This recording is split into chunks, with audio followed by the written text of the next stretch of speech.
Hi, this is Regina Y. Favors with Journaling Your Setback. And so I want to look at the sixth stage of setback, which is restoration. And I go into more detail about the different stages of setback in my book, Overcoming Setback, which will be available in August 2021.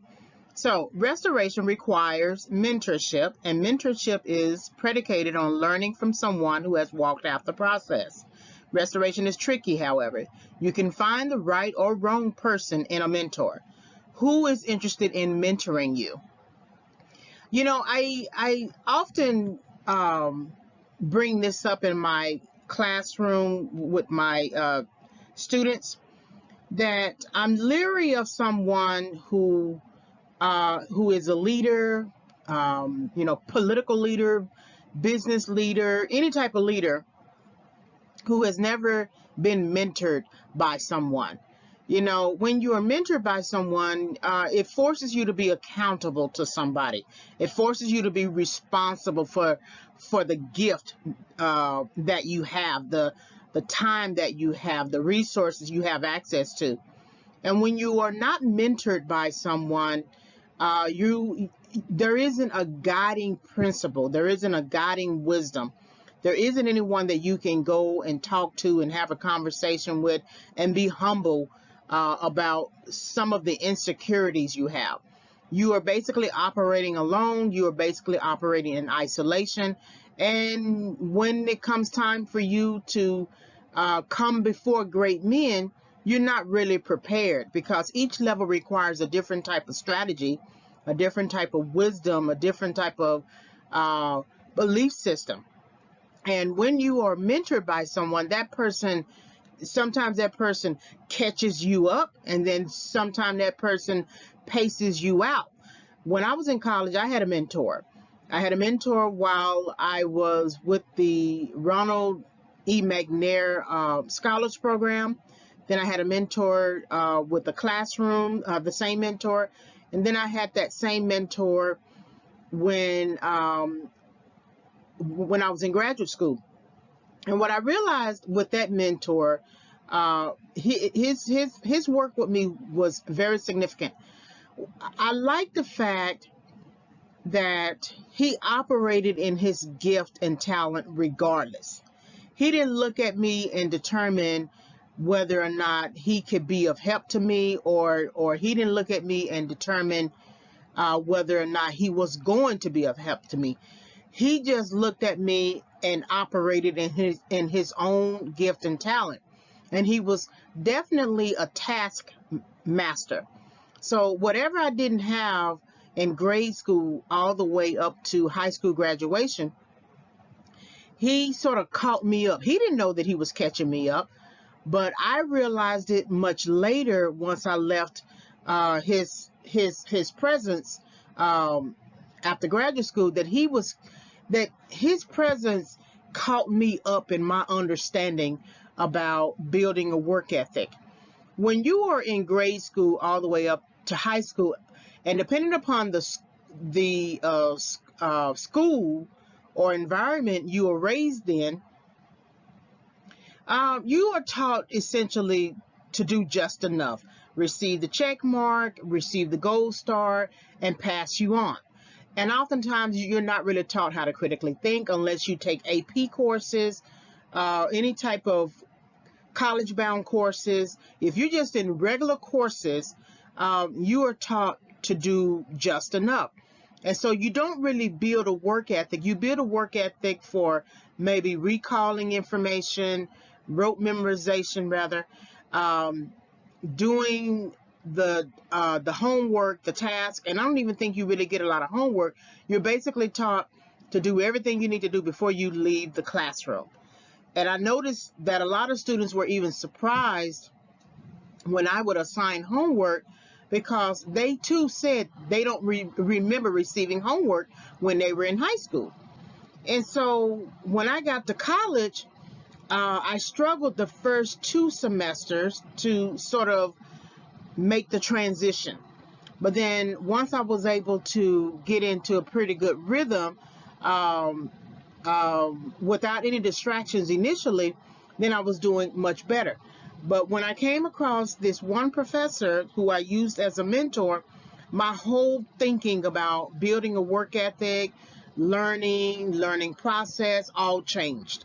Even to this day, I try to incorporate much of what he taught me.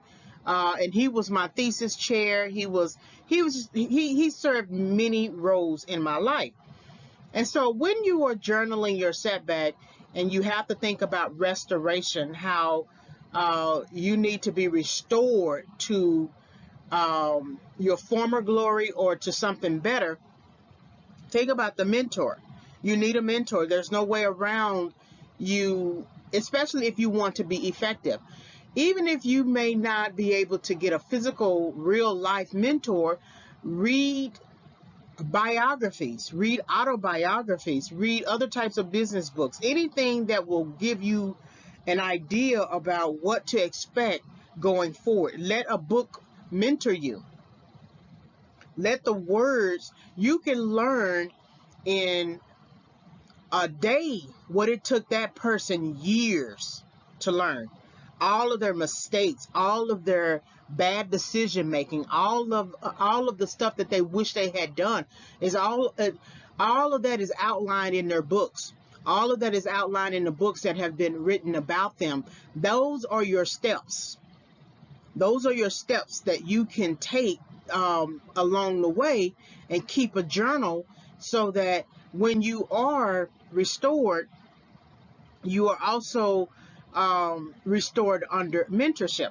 I do want to take some time to give you maybe one exception to the rule, that restoration can be tricky. You can find the right person or the wrong person in a mentor. I don't think I've found the wrong person in a mentor. I've had friends and particular people who I've had to make decisions about because they wanted to get me into mess that I wasn't that I didn't know anything about, and ended up having to be set back and then having to pull myself out of that. But you can have a mentor who doesn't see the potential in you. You can have a mentor who doesn't want you to advance more than they do. You can have a mentor who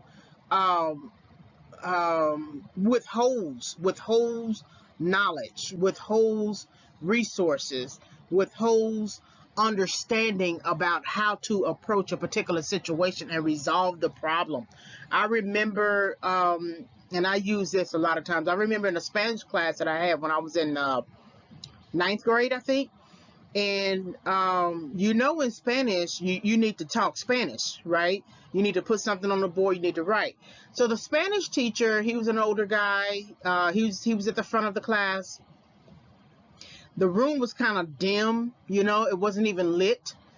And when it came time for us to do work, he told us to get the books out of the cabinet, do whatever problem set that we had to do in the chapter, and then if we needed to know the answers, right, to look at the back of the book. And he never got up to write one Spanish word on the board. He never spoke Spanish. He sat there at his desk, and didn't say a word for the whole course. The class day, and for the whole course. And I remember that, and I try to use that in different ways. So you can have, and he was supposed to be responsible enough as a teacher to do his job. He didn't do his job. So even some mentors who know they should be mentoring you can refuse to mentor you.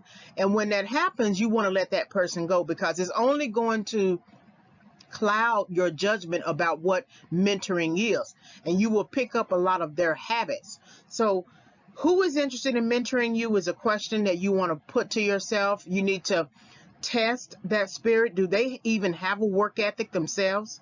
That's very important. Look at their gifts and talents and how they have manifested their gifts and talents, right? If you are a writer, are you writing using different genres? If you are a teacher, how are you improving the development of your talent? How well are you becoming skilled, right, in what you're doing? If you are acting, do you take acting classes? Do you go and work in different areas of acting, right? Not just one area. So this is something that I want you to think about. I want you to choose wisely. Not everybody needs to mentor you. And usually you only need maybe just a few people in your lifespan to mentor you, right? And of course, you need to mentor yourself. So this is journaling your setback, 6th stage of setback, which is restoration. Restoration requires mentorship. Restoration can be tricky. And who is interested in mentoring you? Thank you for listening to this audio.